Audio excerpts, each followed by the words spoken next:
Okay, yeah. Both recording. Mm-hmm. There we go. Yeah, good. Hi, Alex John. Hello. Yeah. Today we will do two parts of the video. One part will be questions and answers, and the first part, um, I am thinking to ask you because when we speak together, we are having personal talks. There are many things that are becoming more clear for you, or you are having practice and experience. Yeah. So I would like to ask you that you will tell how, in general, if you will make a conclusion from what so far you walked some path with me together. Uh,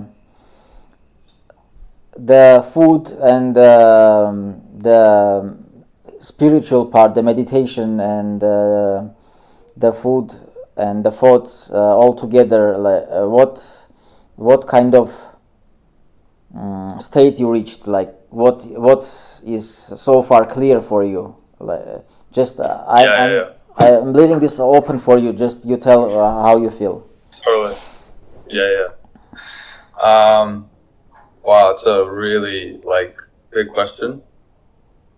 The one thing I would say is I've realized that there's never going to be an end to this process. That's one thing I realized, because as I went through this process more and meditated more and ate correctly, consistently, all of my walls regarding my own problems that I could not see before, the walls started to come down. And instead of seeing myself as the way that I wanted to see myself, or the way I was hoping that other people would see me, I started seeing myself as just what I really was. Nothing more, nothing less. And the more I do this process, the farther I go, the deeper I go, the more you can see the full image of yourself, and then the more work that you realize you have to do. Like it's almost like the farther you go into these, well, yeah, the farther you go into this process, like the farther away the end seems to be. Like when I was younger, I really thought that I was like something special, that I was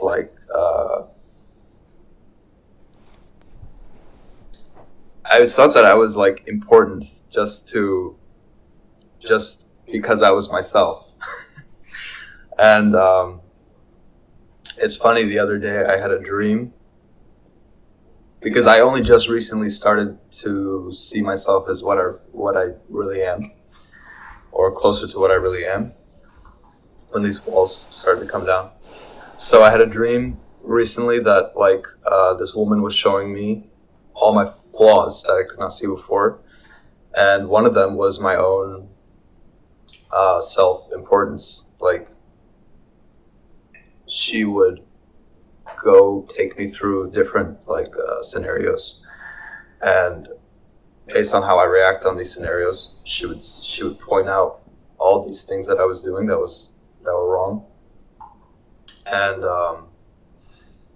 so I started to get these sort of dreams, visions of clarity, epiphanies about my own parasitic behaviors and own parasitic energies. And before, I thought the road was much shorter, and then after these clear thoughts, I realized that the road was much longer than I thought. There was never going to be an end to this. The more sensitive I become, and the more deep I become with this, the longer the end will get for me. And yeah, that's what's recently I've realized. And this I remember when you say about dreams. Is interesting how with different symbols it's can come some different signs. I remember the dream about the origamis that you were making. Yeah. Yeah. And Yeah, it's yeah. Go ahead. Sorry. No. Yeah, so the origami was one of the things that this woman was showing me. She, I don't remember too much about the rest of the dream, but I tend to remember the really important parts of these dreams. And one of the most important parts was she had me sit down with her and this old man, and this old man was he was a man in the dream, but he was more like a symbol for basically a higher consciousness. Like he wasn't just a man, right? I could feel this from him, but in the dream, the symbol was just an old man. Like he was wiser than me, had lived through more. So we were making origami, and she made her origami, and it was okay. And he made his origami. It was really, really perfect. Like he knew all the correct angles, all the correct folds, everything was correct. And then I made my origami, and it was horrible. I didn't know what I was doing, and it looked really bad. But I still was thinking that it was funny that I made this bad origami, and that even I should still win, just because it's me making the origami. And this is a belief that I had carried with me for years, and it was just there, and I could never see how parasitic and bad this belief was. And then she pointed it out to me. She said, see, even though you don't know as much as him, and you made a worse thing than him, and you didn't put as much energy and effort into this as him, you still think you should win because it's you. And that was such an amazing message that I received from this dream. And then the interesting thing is after this dream, when I woke up the next week, I could feel my own self-importance. I was carrying it with me like a weight through everything, everywhere I went. I could feel it when I would talk to people. I could feel it when I was, walking down the street. So this dream, brought this wall down. It showed me this thing. And now I'm always aware of it. Before it was I wasn't even able to access this part of myself. And these dreams of clarity, they happen every single night, sometimes, some weeks, especially when it's getting close to the new moon or full moon. But yeah, so the recently, the deeper I've gone, I've been getting these dreams that show me this true, clear vision of things. And yeah, and it's always, yeah, I mean the symbols in these dreams, it has to tell you somehow, and this information has to be contained in something. So wisdom is in my dreams always an old man, or yeah, like another dream I had. These three old men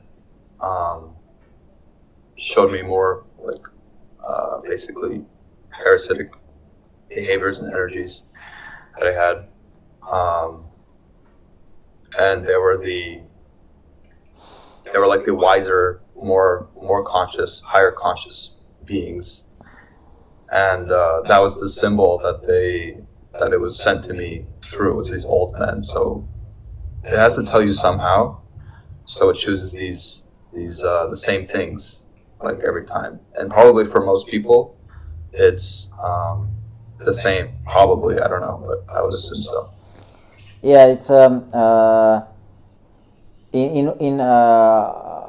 one way to say it's we should be each of us, we should be lucky and happy that somehow there is some chance to see our like bad sides, some of our, as you call it, parasitic parts, because like in a classical medical practice, the first thing is number one is to put the right diagnosis, and then the curing is way more easy.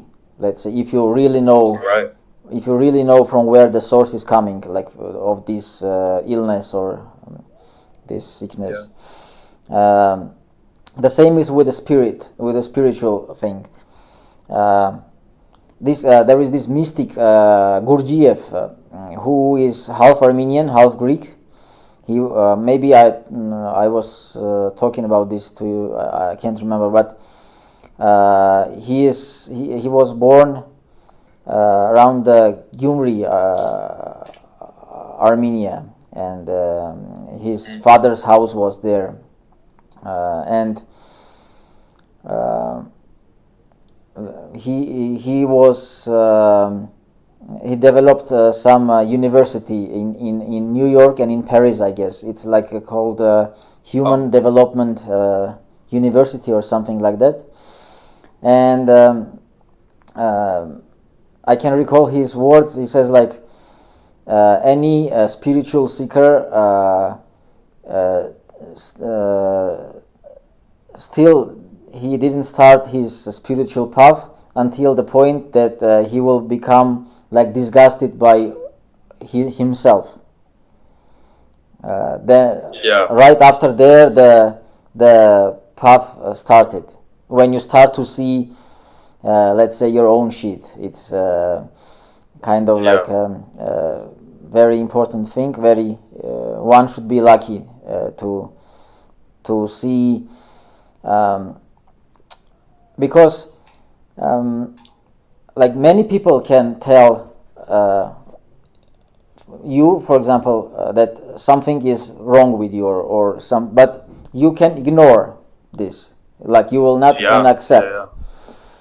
But when you're growing till the level that you are ready to accept, then it's this truth about yourself is coming through someone which in these conditions you will accept it, and you will start working on yourself to fix those things.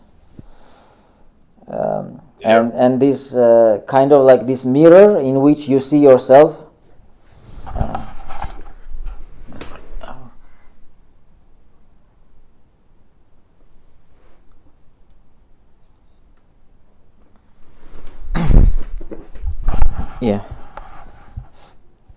This mirror in which you see yourself is not available for everyone. It's when people are too much self-concentrated in a bad way, because there is two self-concentration. One is that you all the time think of yourself and you don't care about the others.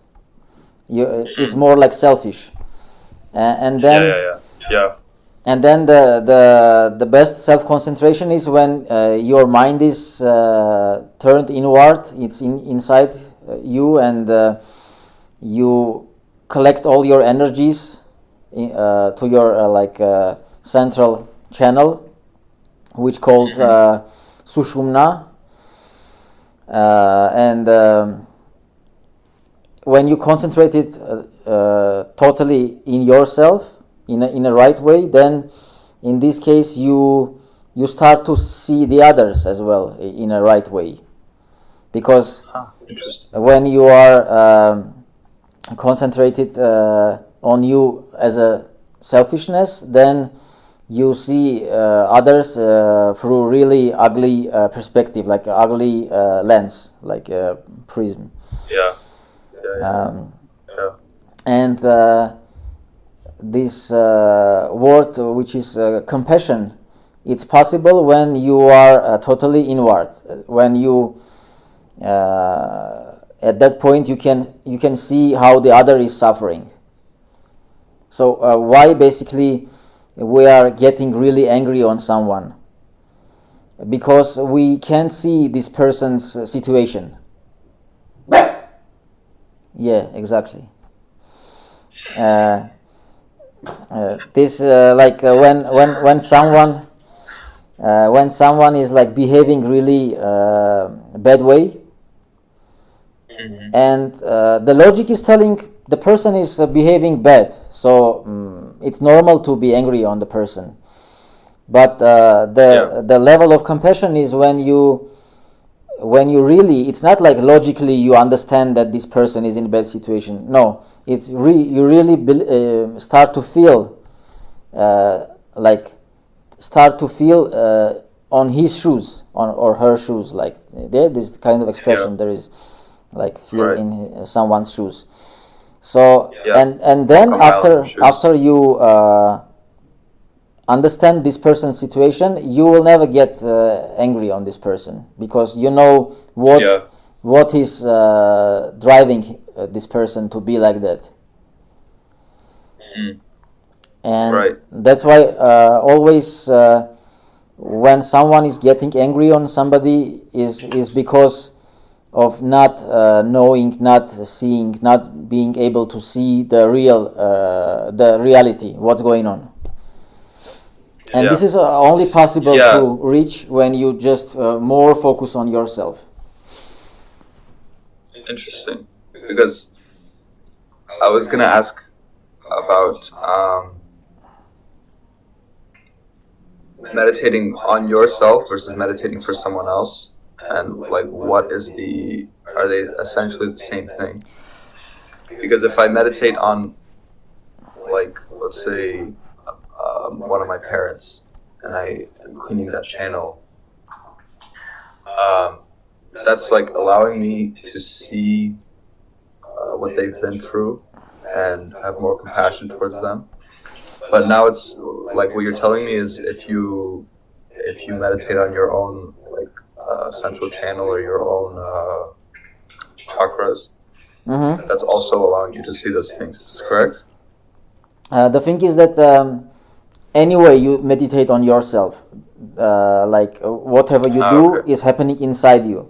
So if you meditate on your father and you clean your male channel, what you do, that's why I always tell, like, bring your father inside your heart and hug him and cover him with light and warm feeling inside your heart. Don't go with the mind and find your father somewhere else. Like, just bring him here.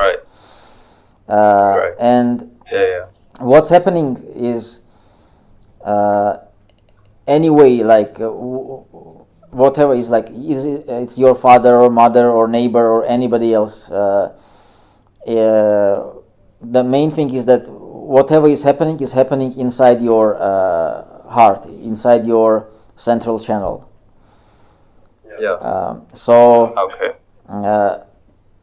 Something was damaged inside your heart, according to your father or mother or whoever. So when you bring this person in, it's kind of is happening the repairing inside of you. And just because the repairing is happening inside of you, the person in reality starts to feel that something changed. And if the person should before behave towards you like in a bad way, there is no, after repairing, there is no reason to behave in a bad way. Right. So that's why Okay. After the meditation, like constant meditation, people, they see that the behavior of the same person is changing. Okay. Now I understand. Yeah. Okay. But the other thing is that it's not. It's like there are many factors. The other point is that when you bring this person inside your heart and cover it with this light and warm feeling, you are, in Russian they say, like you're killing two rabbits with one shot, which means one is you're repairing inside of you, and the other thing is you really help to repair this person. Right. So it's, first of all, this person feels that he or she will not gonna, let's say, talk to you the same way as he was talking before. And then this person feels that in general his perspectives are changing. Right. Yeah, so in Christianity this is called like praying. But the thing is that nowadays the meaning of the praying is really changed the understanding, like the real meaning of the praying. People, let's say, they go to church and they talk to God, or they send messages, and they are not really concentrating on inside, because in Bible it's written that the God is in the church, which is inside your heart. Okay. Something like this. That's amazing. So you don't need to look the God somewhere there.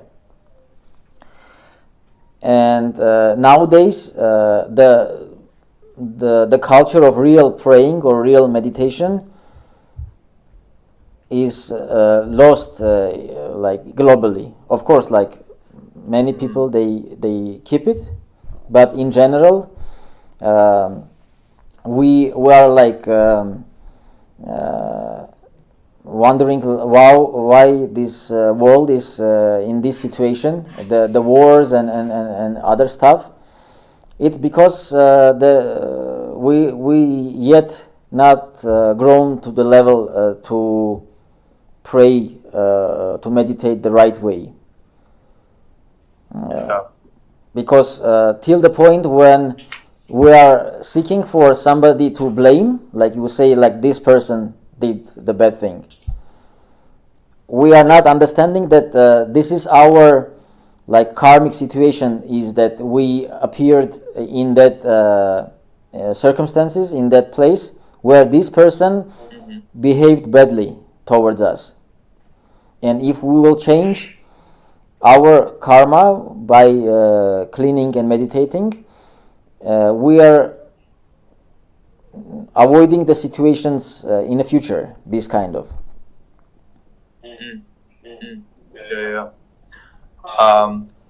Actually, that's one of the questions that I wrote down to ask you today was how does meditating change your karma? And